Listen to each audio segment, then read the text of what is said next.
E aí, pessoal, estamos começando agora mais um episódio aqui do Choque Cognitivo. Um olá para você aí de casa que está nos ouvindo. Eu sou o Ariel Henrique e no programa de hoje eu tenho a honra de dividir aqui a apresentação do programa com o Matheus Neiva. Fala aí pessoal, tudo bem? Eu agradeço o Ariel aí pela introdução, né?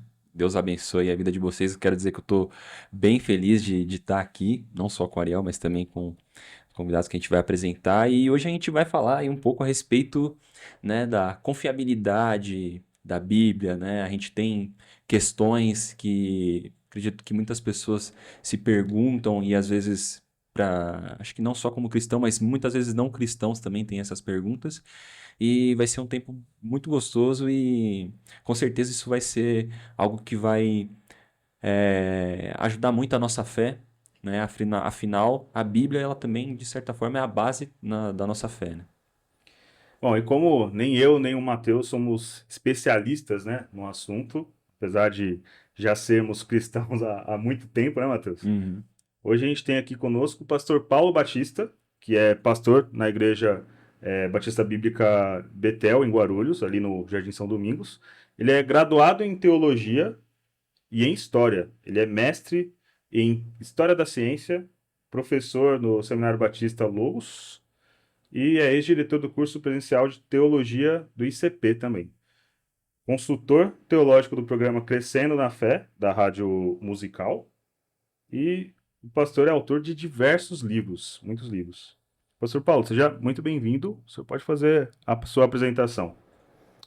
Obrigado. Primeiro, é um prazer estar aqui com vocês, né? Sempre é muito prazeroso estar participando de programas que possam ajudar as pessoas a terem um entendimento mais amplo da, da Bíblia e dos temas apresentados, temas colocados sobre a mesa, né? Então, eu, ao longo da minha vida, tentei buscar respostas a várias questões, porque sempre a minha mente foi uma mente muito questionadora, muito de perguntar algumas coisas que muitas vezes na própria igreja eu não conseguia ter resposta. E eu louvo a Deus por buscar algumas dessas respostas e poder compartilhar um pouco dessas respostas com vocês aqui nesse programa de hoje. Maravilha, muito obrigado, pastor. Isso aí. E além, né, de ter a presença do pastor Paulo aqui com a gente, né, Ariel? Hoje a gente tem uma dupla dinâmica aqui, né? Quase o Batman e o Robin aqui. A gente também tem, nessa noite, o Dr. Helder Kanashiro, né? Tem licenciatura plena em filosofia, também doutor e mestre, né, em ciência da religião, né? Além de professor, também tradutor e palestrante também, doutor? Isso. E, doutor, o senhor pode falar um pouco a respeito do seu campo de pesquisa, assim, de maneira geral? Pode se apresentar para a gente? Primeiro agradecer bastante estar aqui, né? Também o meu amigo Paulo, né? A gente tem conversado bastante coisas das escrituras e agradecer a vocês esse espaço para a gente falar de um assunto que para nós é um assunto fundamental, né? Que é falar sobre as escrituras. Bom, como o dileto apresentador disse, eu fiz filosofia, né? Porque achava importante conhecer algumas questões de método. Sempre fui muito, vamos dizer assim, interessado em saber como é que as coisas podem ser formatadas dentro de um modelo. E depois eu acabei fazendo ciência da religião, né? Para poder também, além de aprender mais das escrituras, me situar mais a respeito dos métodos de ensino e da pesquisa. E posteriormente a gente vai envelhecendo e a gente vai querendo ser mais útil, né? E aprender coisas novas. Então eu acabei estudando sozinho grego e hebraico, né? Eu leio outros idiomas, mas e aramaico para poder ler a Bíblia, né? Porque desde que eu me converti, eu tinha interesse em ler a Bíblia, na época eu lia em português mesmo. E depois eu vi a necessidade de ler nos idiomas originais. Isso não quer dizer que eu tenha mais autoridade ou menos autoridade, era um interesse que eu tinha, né? E o que acabou desembocando aqui hoje, né?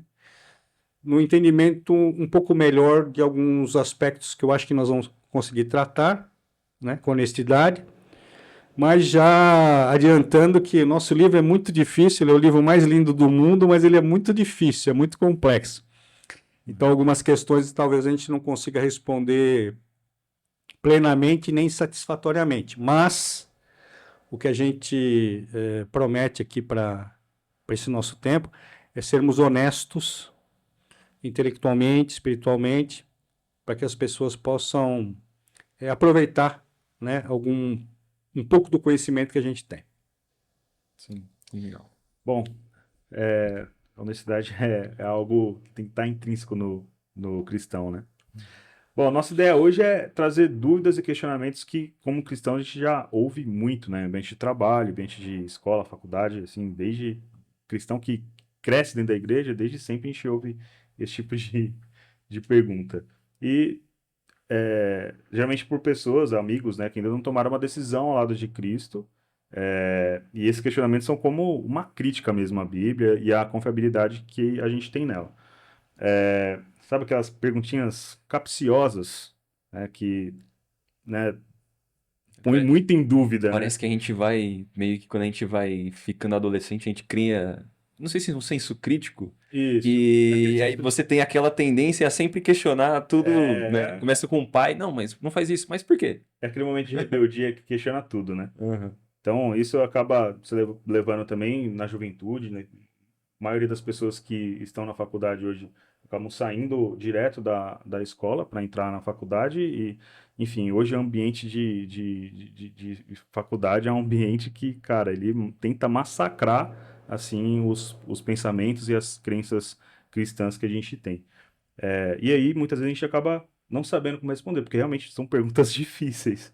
Então, eu vou começar aqui já fazendo a pergunta tema. Quer dizer que isso aqui é um arapuca para nós dois. Exatamente. Todas as dúvidas que vocês tinham na vida, vocês vão agora tirar aqui, viu? Olha a responsabilidade aí. Sim, a Por isso ideia, que a gente chamou duas pessoas aqui que tem esse gabarito, né? a ideia não é essa. Mais ou menos, né? Começar a cantar a música do Paralamas, entrei de gaiato no navio. Bom, então a pergunta tema é: a Bíblia é confiável? A Bíblia é confiável, pastor, Elder? Olha,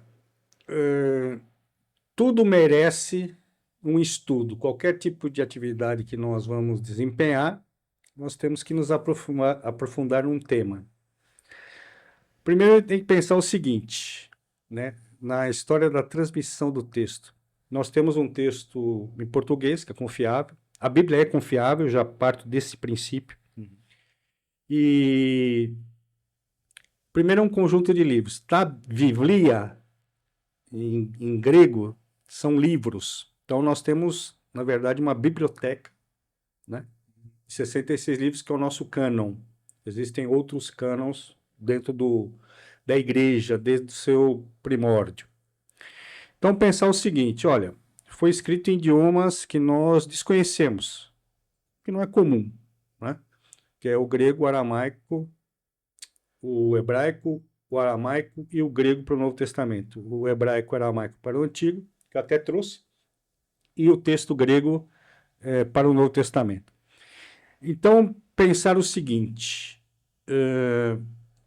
pessoas foram escolhidas por Deus para que elas tivessem, para que elas escrevessem um conteúdo fundamental para as nossas vidas. Então, esse início não depende de pessoas, primeiro, depende de Deus. Então, a gente parte do pressuposto que Deus ele está no comando das coisas. Porém, isso não é um argumento que irá convencer uma pessoa que diz, bom, eu não acredito em Deus, então esse argumento não seria válido. Muito bem, nós aceitamos a réplica e vamos então prosseguindo no raciocínio. A linguagem humana, ela é um mistério. Ninguém consegue explicar. Por exemplo, você pega uma criança pequena, se vocês têm filhos, criança pequena, se você levar lá para a China, ela vai falar chinês. Se você levar para a Alemanha, ela vai aprender a falar alemão. Se você leva para a Sibéria, vai falar o siberiano. E se você levar para a Mongólia, vai falar o mongol. Se você traz aqui para alguma tribo Yanomami, vai falar Yanomami. Quer dizer, a linguagem, ninguém sabe ao certo como que nós aprendemos a falar. Mas, empiricamente, as pessoas falam e se comunicam. Então, isso é um dado Nós não sabemos como, mas efetivamente acontece. Bom, essa linguagem, em determinado momento, ela passou de oral para ser escrita. Então, nós tivemos aí várias civilizações que trabalharam com vários alfabetos, uns mais engenhosos, outros menos engenhosos, até que nós chegamos a um alfabeto fenício, que, milagrosamente, com 22 consoantes, se consegue praticamente esboçar qualquer tipo de pensamento. A gente pode chamar isso de uma questão racional, como nós podemos falar que isso é um milagre também, né? Com 22 letras apenas, nós podemos formular qualquer pensamento. Isso é extraordinário, né? Foi uma invenção humana? Em parte foi. Mas existe alguma coisa de divino nisso, da questão da comunicação. Nós mesmos aqui, nós não conseguimos explicar como é que um falando, o outro consegue entender. A gente faz isso normalmente, mas é uma interação extremamente complicada.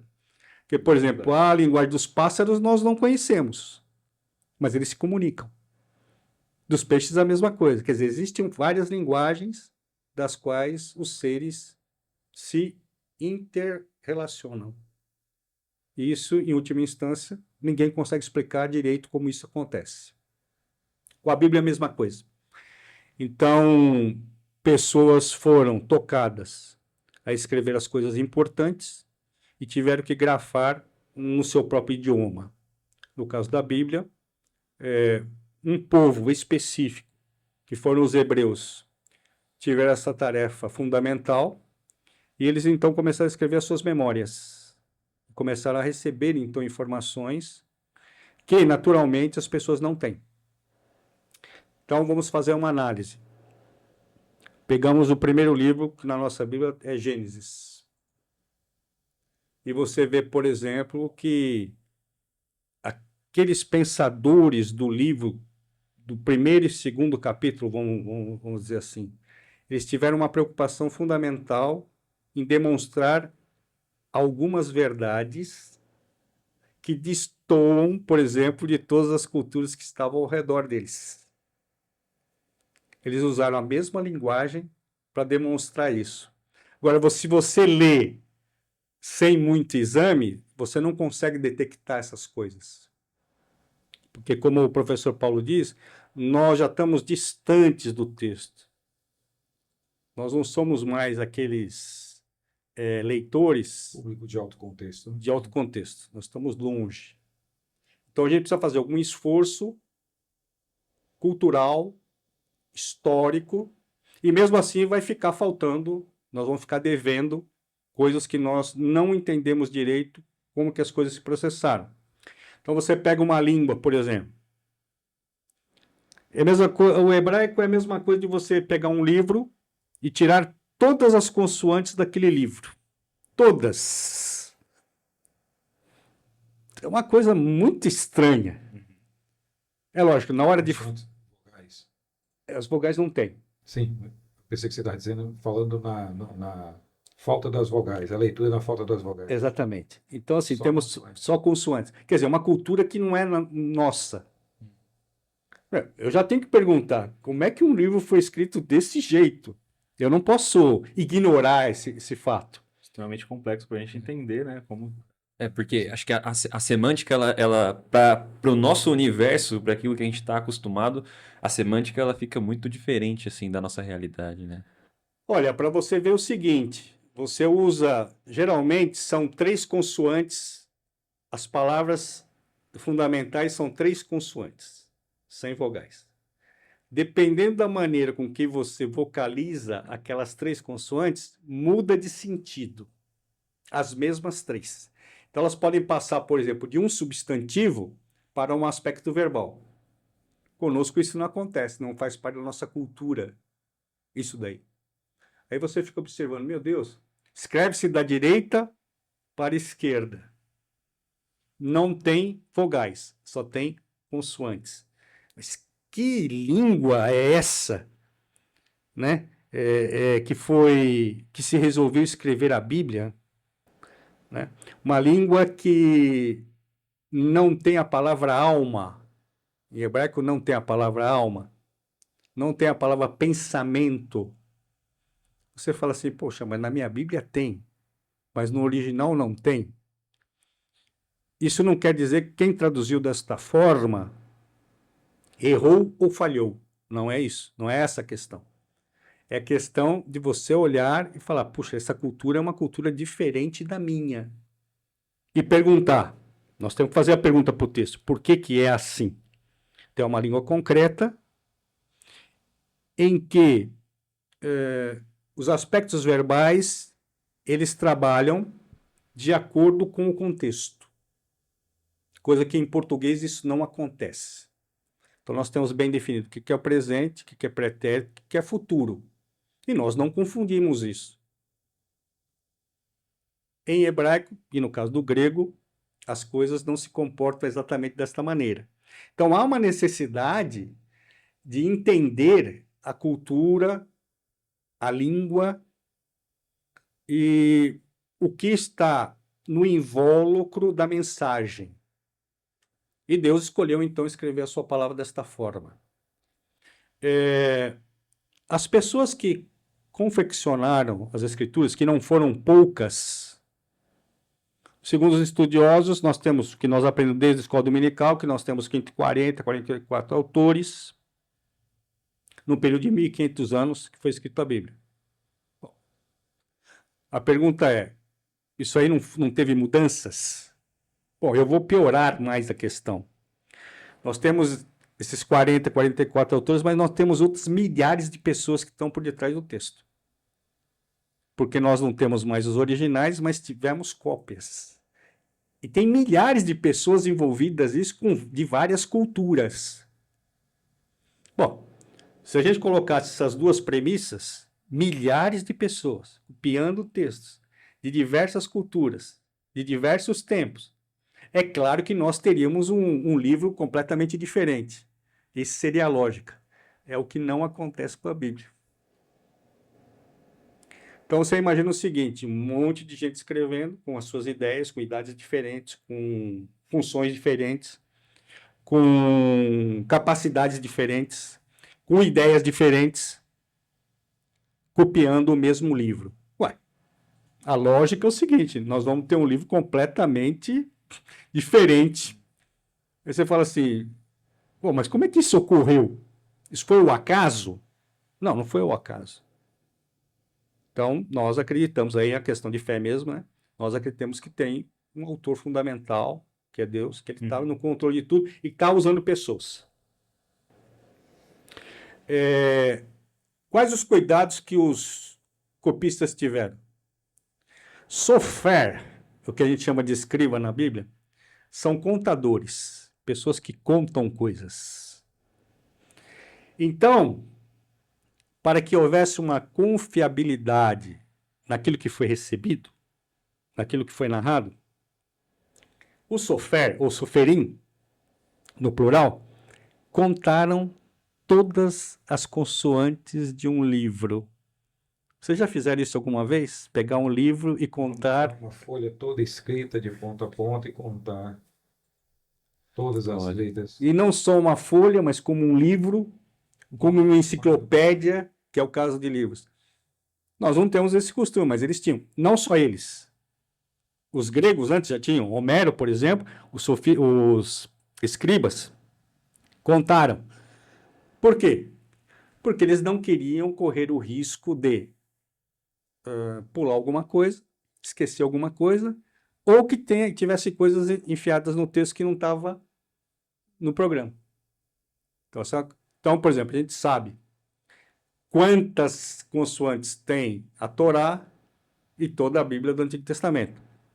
Nós sabemos todas as consoantes centrais de todos os livros. Sabemos isso. Qualquer tipo de alteração imediatamente era descartado, porque as pessoas contavam. Então tinha gente responsável para isso daí. Bom, mas mesmo assim, com todos esses cuidados, os humanos... Porque quando a gente fala de inerrância, então assim, Deus ele é inerrante. Nós não temos dúvida. O homem não é inerrante.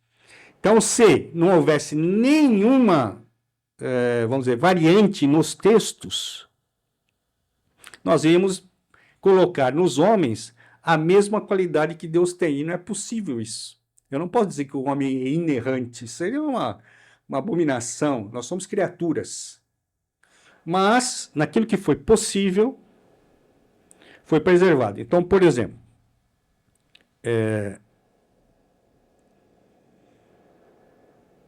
pensar o texto, que as pessoas que estão copiando, algumas dessas, imagina que são milhares. Nós temos no Novo Testamento 5.700 documentos, entre papiros, unciais, minúsculas e leccionários. São 5.700. Você imagina o seguinte, vamos fazer uma conta por baixo, uma conta de padeiro, que cada 3 escritores, copistas diferentes, trabalharam em cada um desses manuscritos. Não é bem isso que acontece. Nós já teríamos quase 16 mil pessoas trabalhando.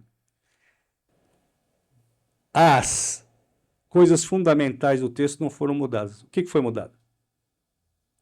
Falhas humanas.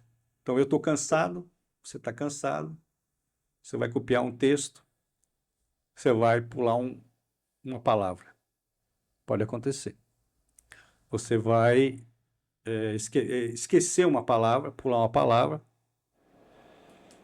Você pode mudar uma palavra. Isso tudo acontece. Só que quando os manuscritos são comparados, a gente percebe aonde teve a mudança no texto. O copista, ele, às vezes, você imagina um texto do Novo Testamento, vamos dizer. Escrito tudo em maiúsculo. Então, você imagina novamente, vamos fazer o exercício do livro. Todas as palavras são escritas em caixa alta, todas elas. E não tem separação de palavras, são todas juntas. Então, o texto uncial em grego foi escrito dessa maneira também.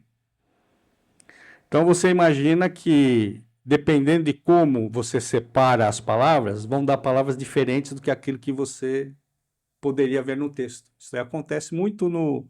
Não tem vírgula. Então, imagina um texto que não tem vírgula, não tem ponto de exclamação, não tem ponto de interrogação, não tem 2 pontos, não tem nada. Tudo escrito, tudo em maiúscula, tudo grudado. E é assim, e não tem separação de sílabas também. Então, você pode, não é que nem a gente que separa certinho, terminou a linha, começa do jeito que está na outra linha. Isso, no caso aí do grego, é da esquerda para a direita mesmo. E você tem, mesmo assim, uma confiabilidade imensa no texto. Todas as diferenças, todas as variantes dos documentos que nós temos até agora analisados, sabe-se quais são as variantes e por que elas apareceram lá. Então, veja bem, a ciência bíblica do texto crítico é uma ciência por quê? Primeiro, ela é provisória. É um modelo que está servindo para a gente analisar a Bíblia e as suas variantes. Então, primeiro, ciência é um negócio provisório. Ninguém tem a verdade. Só que dentro disso, por que é uma ciência? Porque ela tem um objeto qualquer, a própria escritura. E tem um método. São 12 regras, elas não são matemáticas, mas elas conseguem englobar grande parte das ocorrências. Mas qualquer estudioso honesto vai dizer, olha, às vezes isso pode cambiar de uma coisa para outra. É verdade. Por que ela é provisória? Porque, por exemplo, o estudo dos minúsculos ainda estão para se fazer. Então, a ciência crítica, ela não se arroga uma autoridade que ela não tem. Mas aquilo que ela tem, ela trabalha. Então, comparou todos os manuscritos, que foi possível comparar, mapeou todas as variantes, e no caso do Antigo Testamento, o texto foi preservado de maneira diferente. Por quê? Porque o Antigo Testamento, como é considerado um texto sagrado, então os copistas tinham um cuidado, como eu falei, de contagem de palavras, de consoantes. No Novo Testamento isso não aconteceu por quê? Porque a ideia é que o texto é vivo, porque Cristo é vivo. Então a mensagem dos primeiros manuscritos, eles são um pouco diferentes depois do período bizantino. Mas está tudo mapeado. Mas veja bem, isso não é uma verdade matemática, mas é confiável, porque nós não temos nenhum estudo de um livro sagrado ou qualquer outro livro que tenha sido feito um estudo tão pormenorizado como a Bíblia. Então, por exemplo, tem aqui a Stuttgartense, você vai olhar as notas de rodapé, eu, por exemplo, fiz a tradução, né? Deus me deu essa graça. Se ficou bom, só Deus sabe, mas que eu me esforcei. Você vai ver, por exemplo, só na Torá tem 5.000 variantes. Então você vai... Você diz de entonação do... Não. Variantes de palavras que têm alguma modificação. Então, por exemplo, em hebraico tem um negócio chamado ketiv e querer. É como se escreve, como se lê. Em português, acho que eu não consigo dar um exemplo, mas você pega a mesma palavra, você pode escrever ela de maneira diferente, só que ela tem o mesmo significado. Só que, graficamente, ela está diferente. Então, isso é contado como uma variante. Entendi. É aquela questão de como eles escreviam só as consoantes. Depois chega um período que vai ter que colocar vogais nessas cópias. E aí, como se pronunciava? Então tem texto por exemplo, aquela disputa sobre Daniel e Danel, né? A citação do texto que menciona Daniel. Eu acho que é o texto de Ezequiel 14, se não me engano, né? Quando ele diz, ainda que estivesse Jó, Daniel. Você lembra do texto lá? Eu não lembro do texto. É que eles colocaram o Daniel como ele não está nos profetas, né? Qual que é? Se você... Bom, mas enfim, se você puder, depois eu localizo. Então, não só isso, mas, por exemplo, tudo, kol. Você pode escrever de dois jeitos, pronuncia do mesmo jeito, só que você vai ter uma consoante a mais. Não muda nada, não muda o sentido em nada, mas tem uma variante, porque você olha, você fala, qualquer um, mesmo uma pessoa que não saiba hebraico, vai olhar uma palavra, vai olhar e fala, opa, Tá diferente. tá diferente. Ué, por que tá diferente? Porque uma escreve do mesmo jeito, só que tem essa possibilidade. Por exemplo, o livro de Isaías, de Qumran, que o Paulo até esteve lá no Museu do Livro, e a pessoa que visita, lá é um texto consonantal, só tem consoantes. Quando o Paulo diz a respeito das vogais, os maçoretas, no século VI, criaram vogais, porque eles tinham medo que ia se perder. Você tem um livro que só tem consoantes, como é que eu vou conseguir ler esse livro? Então, eles inventaram os símbolos para colocar nas consoantes. E assim, então, as vogais começaram a dar vida para as consoantes. Então, foi estabelecido determinadas regras.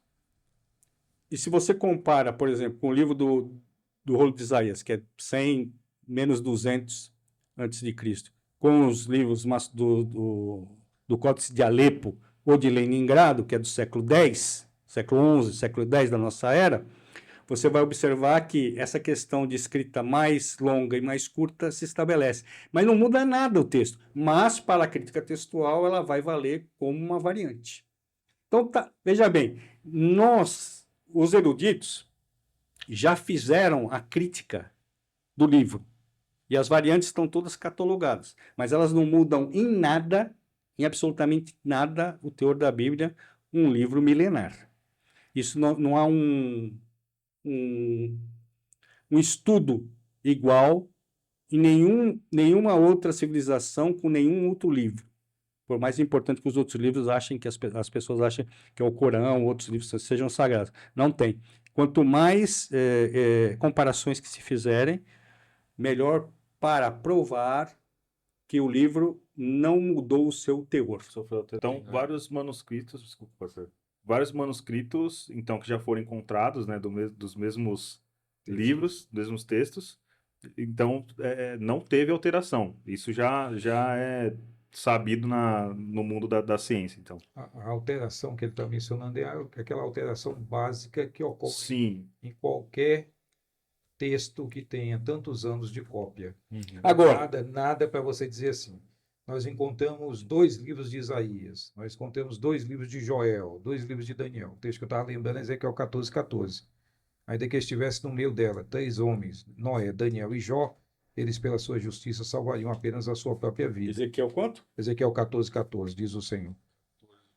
Então, esse texto hoje, né, algumas pessoas dizem que não seria Daniel. Por quê? Porque Daniel não estaria dentro do contexto aqui. Porque na época de Ezequiel, Daniel ainda não pode ter esse nome de profeta, essa pessoa grandiosa, porque são pessoas ali contemporâneas, Ah, entendi. entendeu? E aí, o que é que ele está fazendo? Ele está pegando 2 pessoas que não são judeus, Sim. então não teria lógica que o Daniel, e que aqui fosse Daniel que era judeu. Então é como se ele dissesse, ó, ainda que Noé, que não era judeu, ainda que Jó, que não era judeu, e ainda que Danel, que é o que tem a história de Danel, que foi um juiz justo cananeu. Então é como se ele falasse, ainda que Noé, que não era judeu, Danel, que não era judeu, e Jó, que não era judeu, não é? Intercedesse por vocês,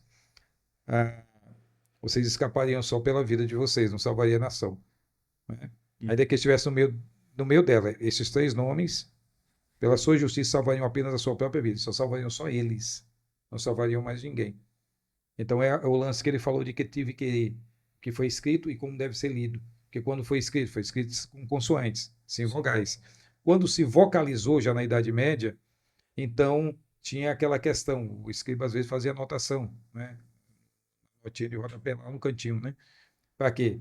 Para saber, olha, isso aqui foi escrito dessa forma, mas deve ser lido daquela forma, porque não tinha vogal. Originalmente o texto é todo sem vogais. Então é completamente diferente daquilo que a gente pensa. E essas questões que o doutor Helder estava falando de cópia e tal, essa questão toda extensa essa explicação que ele deu sobre cópias e tudo, a questão repousa sobre a comparação, né?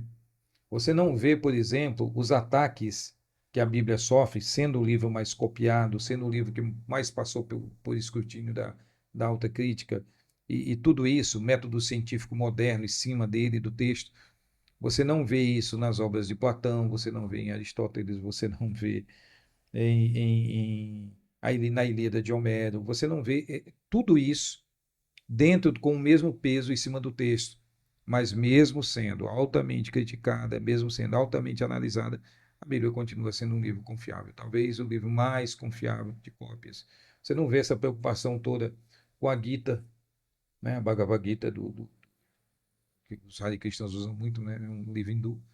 Enfim, você não vê toda essa crítica em nenhum livro antigo, como foi dado na Bíblia. E nós nunca encontramos textos totalmente desconexos para dizer assim, está vendo aqui uma outra Bíblia, está vendo aqui um outro livro de Joel, está vendo outro livro de Amós, está vendo uma outra versão de Mateus.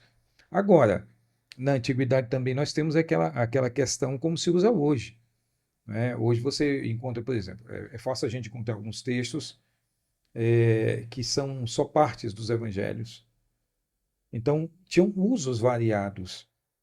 Não é? Cópias de texto têm usos variados, dependem para quê. Agora, na cópia dos textos do livro, nós temos esse livro, um livro íntegro, e que ganha muito em comparação com os demais. Entendi. Pastor, ou até mesmo o próprio doutor, né?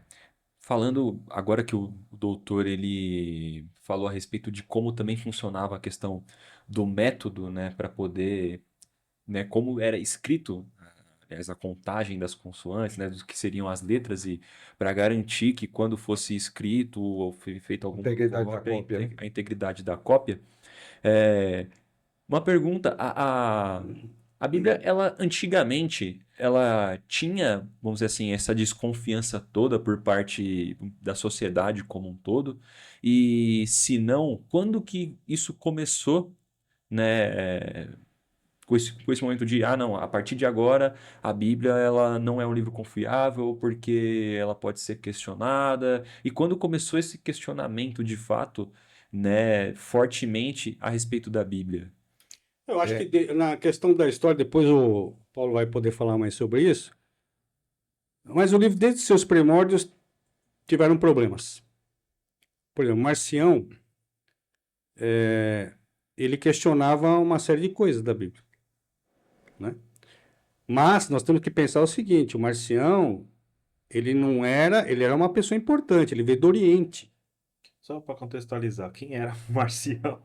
Bom, bom, ele acabou, nós conhecemos mais, o Paulo conhece mais da história dele, mas é assim, eu vou partir. Ele é um herege que começou a fazer perguntas sobre a Bíblia. E ele achava, Marcião de Sinop.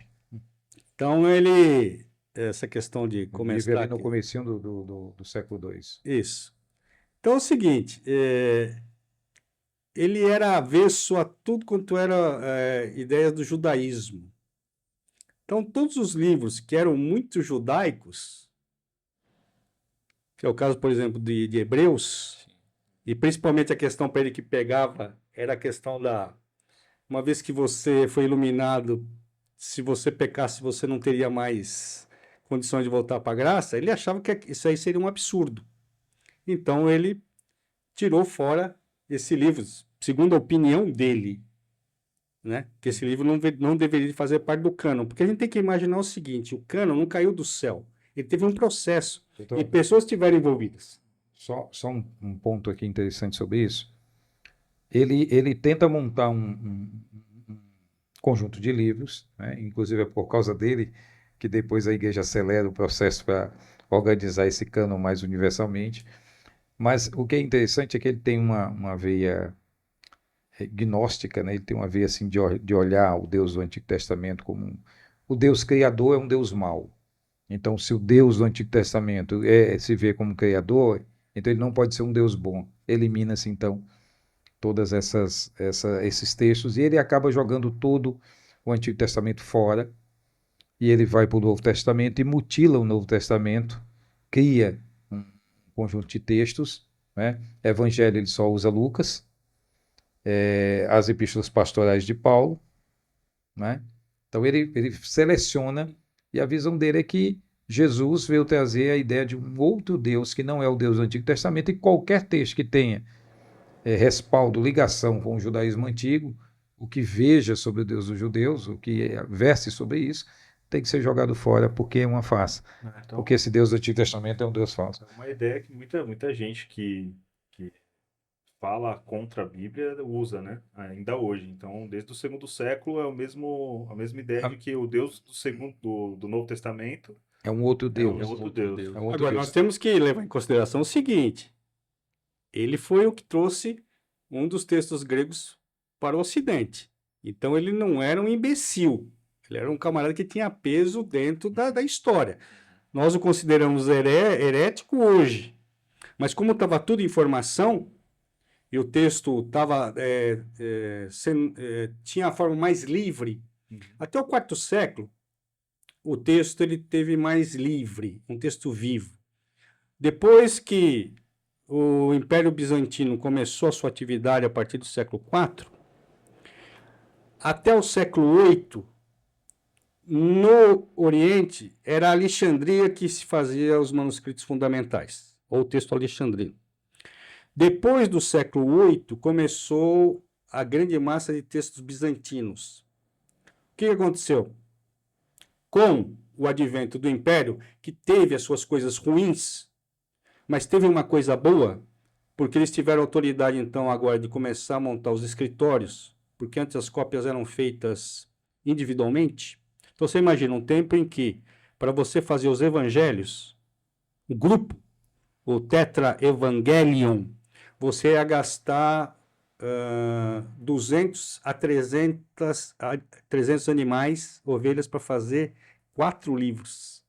Então você imagina que você tinha que abater um rebanho todo para escrever 4 livros. Dava quase uma Bíblia dava quase meia tonelada, uma Bíblia completa. Nossa. Um Novo Testamento, um texto completo. Isso fora tinta, fora o pagamento do escriba, porque o camarada ele tinha que fazer a linha com o estilete e depois preencher com tinta.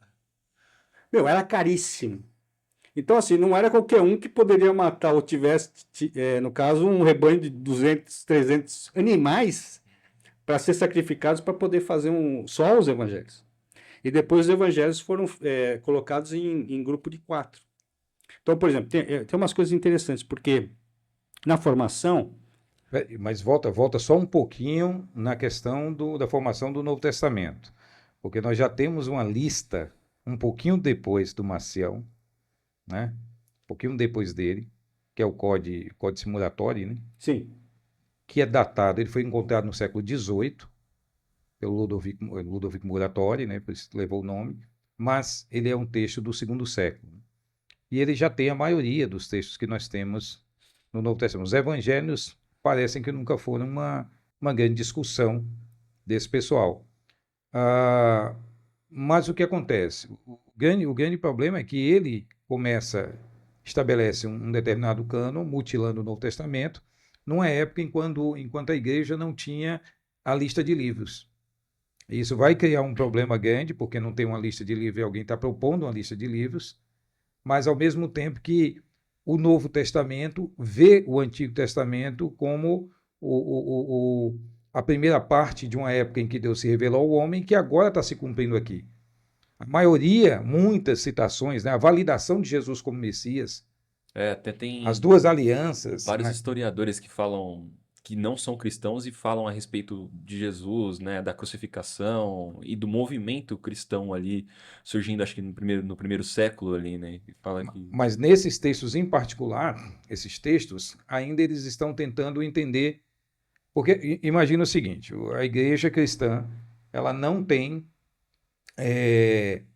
não é como hoje, por exemplo. Alguém fala uma coisa, você diz, esse cara está ensinando bobagem, olha o que diz a Bíblia aqui. Ou seja, hoje o que valida a nossa fé em qualquer aspecto é o texto, né, do Novo Testamento, o texto bíblico. Naquela época não tem texto bíblico. Estou falando do Novo Testamento. Estou falando do período de Cristo, não tem texto bíblico. Ainda está em composição. Nós temos algumas epístolas, como a circular de Paulo aos Gálatas e 1 Coríntios, que foram escritas antes de qualquer evangelho ter sido produzido. Ou seja, quem validava o texto? Hoje, quem valida a verdade é o texto. Naquela época, quem validava a verdade era o apóstolo, a autoridade apostólica, ou alguém que andou com Jesus, que escreveu o texto, ou orientou alguém para que escrevesse. Por exemplo, Marcos. Nós temos um evangelho, tanto Marcos quanto Lucas não são apóstolos de Jesus. Mas por que são evangelhos aceitos pela igreja? Porque foram de duas pessoas que tiveram a chancela apostólica para produzir. Então, à medida que esses grupos vão produzindo, o cristianismo se espalha muito mais rápido do que tinha no Novo Testamento. O Novo Testamento não foi produzido no início do cristianismo. Então, à medida que isso tudo se espalha, eles agora têm um problema a resolver, que é qual? Qualquer versão sobre Jesus deve ser dada. Tinha o gnóstico que chegava e dizia o quê? Jesus, ele simplesmente, ele não era humano. Ele não era humano. Né? Ele não pode ter sido humano. Porque a matéria é ruim, e se ele era logo de Deus, ele não poderia ser humano e tal, ele era um ser espiritual e tudo. Então, todos os textos que falavam de concepção de Cristo, de ter nascido um menino. Por isso que você vê esses evangelhos, que de tempo em tempo o pessoal ou menciona ou descobre mais um, encontramos um evangelho e tal. São evangelhos que não têm essa parte, não contam, não são nem chamados hoje mais de evangelho por algum grupo de estudiosos, né?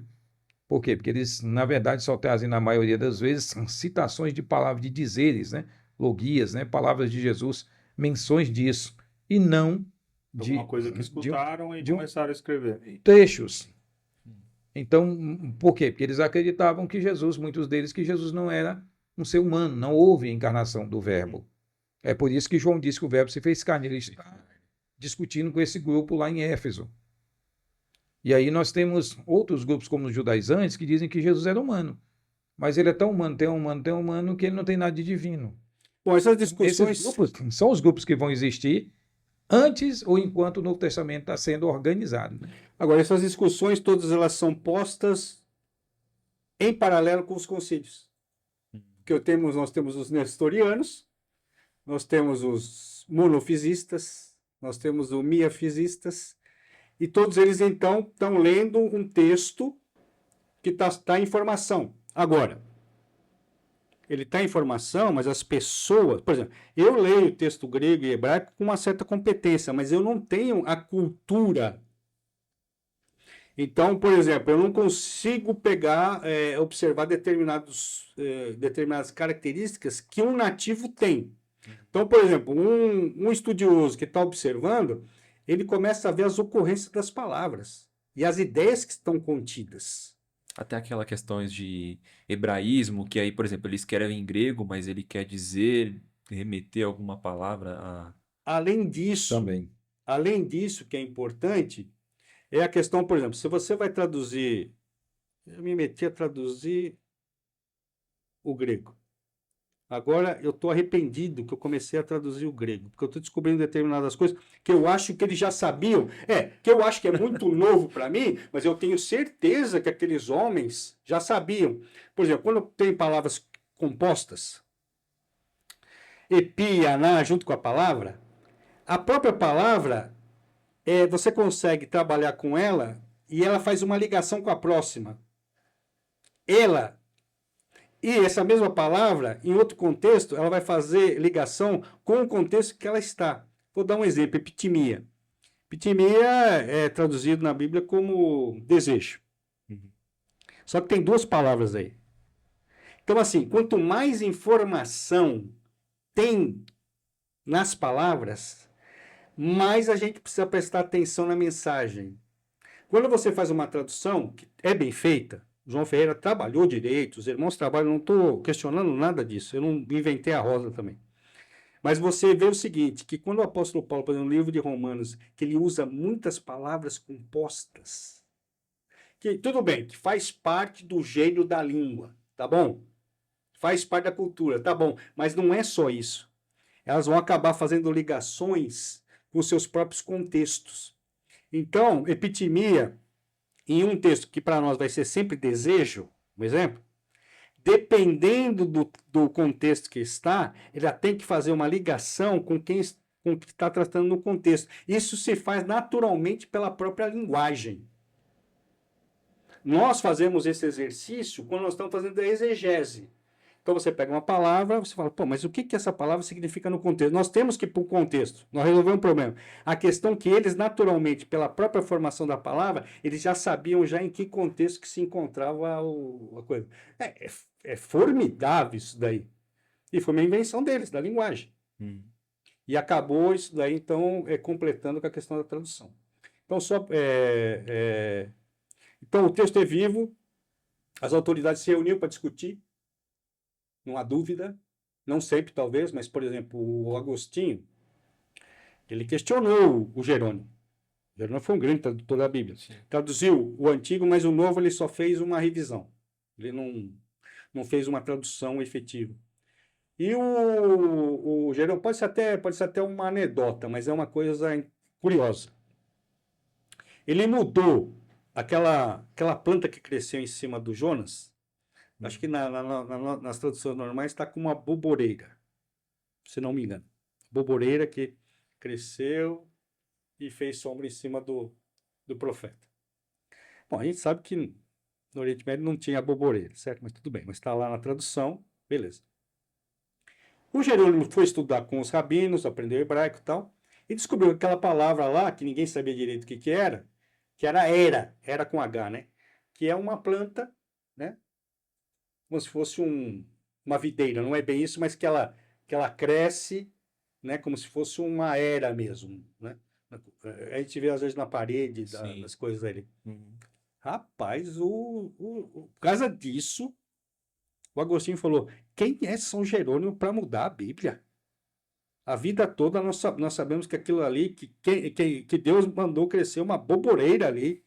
E o Jerônimo respondeu, mas quem é Agostinho para questionar a língua que foi escrita a Bíblia, que não foi escrita em latim, foi escrita em hebraico. Então havia uma seriedade entre eles e grande parte, não podemos garantir tudo, foi discussões. Fala, escuta, mas isso aqui é realmente o espírito do Paulo? Daquilo que nós aprendemos, que nós ouvimos?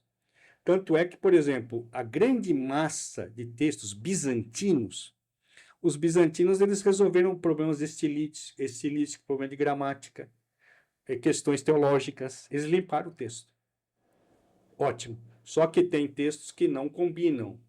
E a crítica textual ou a transmissão do texto, ela não se importa em fazer teologia. O nosso negócio é científico. Qual que é o critério?